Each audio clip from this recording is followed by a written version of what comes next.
Let's start with the first section of Phone Plan 4, which covers the greeting.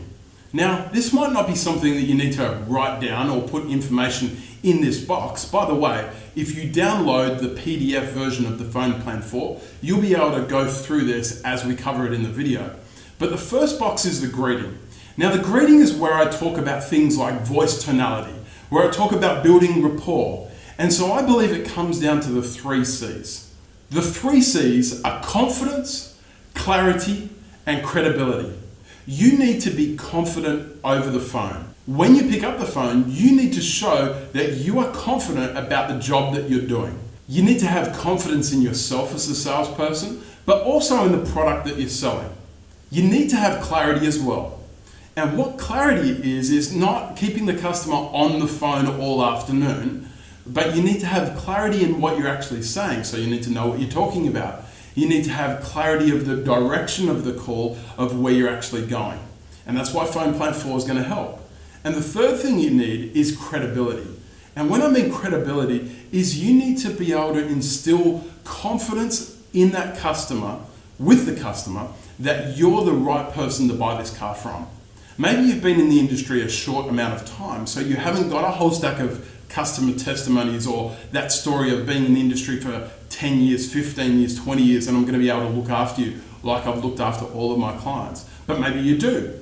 But you also, credibility comes from knowing what you're talking about and having a clear plan of where you're taking that customer.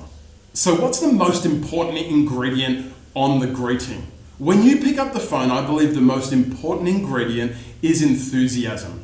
You have to be enthusiastic. I remember I used to work at a dealership and I would ring the parts department, and I'd ring this guy and he would pick up the phone and he'd say, "Hello, this is Parts, Colin speaking." And I'd go, "Wow, sounds like this guy's having a fantastic day." I'd say, "Could I just get a price on some roof racks for a customer that I've got with me, roof racks on a Outlander XLS?" And he'd say to me, "What's the VIN number, mate?" Now, how enthusiastic was Colin? Not very, yeah? It came through in his voice tonality. I'm not saying that you need to be over the top, but I'm saying that you need to show that you're enthusiastic towards that customer, like it's the only customer that you're ever going to deal with. Not like, "Oh, we're flat out at the moment. Geez, sorry, mate. I'm sorry we couldn't get to your call earlier," or "Sorry I haven't been able to get back to you, mate, but yeah, how can I help?" You want to show enthusiasm, and that comes through in voice tonality. That's why I'm talking about it. I'm also right here, right now in my studio, standing up. I believe it's a great thing to do when you're making or receiving a phone inquiry. If you're making a phone call, if you're making a follow-up phone call, do exactly the same thing. Because your voice projection, your enthusiasm level will change. Have you ever made a phone call or received a phone call while lying down in bed? What does the person say? Are you sleeping? Are you tired? Is there something wrong? Are you sick? It's just purely based on the mechanics of our body.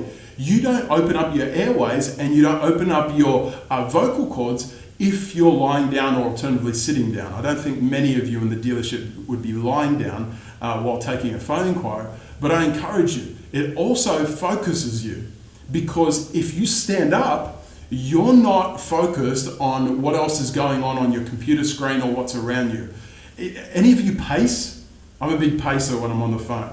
If you pace as well, what you notice is that you are so focused on the phone call that you don't even realize where you're walking. I remember I got a call once from my accountant, and it was quite an in-depth conversation I was having. It was just before Christmas, about 2 years ago.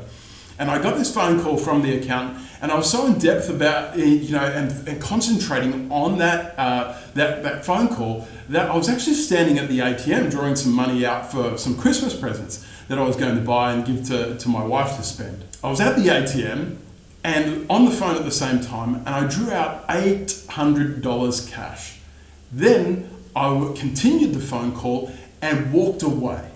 I walked away, leaving the money in the ATM. I got back to the car and didn't even realize until I checked my wallet as I jumped into the car that I'd left it hanging out of the ATM. Now, this wasn't in a very good area of Sydney, so unfortunately, that money was gone in about 3 seconds. It was gone by the time I had even turned my back. Somebody had snatched it out of the machine, and I'd lost it. But it just goes to show, when you stand up, when you pace, when you are not focusing on other things, how much confidence and how much clarity you actually give to that customer.